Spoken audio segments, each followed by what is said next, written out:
ಕರಾವಳಿಯಲ್ಲಿ ಕ್ರೈಸ್ತ ಬಾಂಧವರ ಮೋಂತಿ ಫೆಸ್ಟ್ ಸಂಭ್ರಮ. ಮೋಂತಿ ಫೆಸ್ಟ್ಗೆ ಮಂಗಳೂರಿನ ಬಿಷಪ್ ಪೀಟರ್ ಪೌಲ್ ಸಲ್ಡಾನ್ ಅವರು ಸಂದೇಶವನ್ನ ಸಾರಿದ್ದಾರೆ.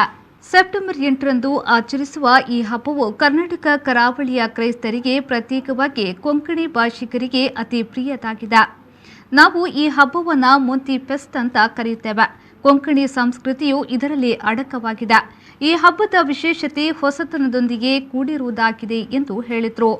ಈ ಹಬ್ಬವು ನಮ್ಮ ಕುಟುಂಬ ಸಂಬಂಧಗಳನ್ನು ಬಲಿಷ್ಠಗೊಳಿಸಲು, ಒಗ್ಗಟ್ಟಿನಿಂದ ಅನ್ಯೋನ್ಯತೆಯಿಂದ ಬಾಳಲು, ಸಂತೋಷದ ಕೌಟುಂಬಿಕ ಜೀವನ ನಡೆಸಲು ಮಾತೆ ಮರಿಯಳು ನಮಗಾಗಿ ಪ್ರಾರ್ಥಿಸಲಿ ಎಂದು ಬೇಡುವ. ನಾಡಿನ ಸಮಸ್ತ ಜನರಿಗೆ ಮೋಂತಿ ಹಬ್ಬದ ಶುಭಾಶಯವನ್ನ ಹೇಳಿದರು.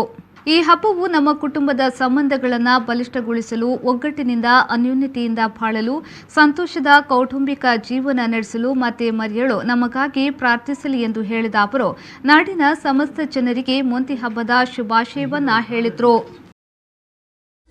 ಸೆಪ್ಟೆಂಬರ್ 8ರಂದು ಆಚರಿಸುವ ಈ ಹಬ್ಬವು ಕರ್ನಾಟಕ ಕರಾವಳಿಯ ಕ್ರೈಸ್ತರಿಗೆ, ಪ್ರತ್ಯೇಕವಾಗಿ ಕೊಂಕಣಿ ಭಾಷಿಕರಿಗೆ ಅತೀ ಪ್ರೀತಿಯ ಹಬ್ಬವಾಗಿದೆ.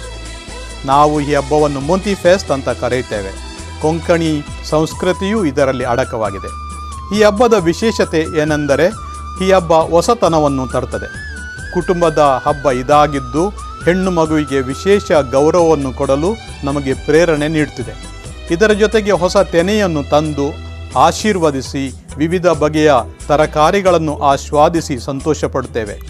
ಚಿಕ್ಕ ಮಕ್ಕಳ ಮೊಗದಲ್ಲಿ ಮುಗುಳ್ನಗೆ ಮೂಡಿಸುವ ಹಬ್ಬ ಇದಾಗಿದೆ. ಕಾರಣ, ಈ ಹಬ್ಬದ ಸಿದ್ಧತೆಯ ದಿನಗಳಲ್ಲಿ ಮಕ್ಕಳು ತಾವೇ ತೋಟ ಹಿತ್ತಲು ಸುತ್ತಿ ಹೂವುಗಳನ್ನು ಆರಿಸಿ ತಂದು ಕಂದ ಮರಿಯಳಿಗೆ ಅರ್ಪಿಸ್ತಾರೆ.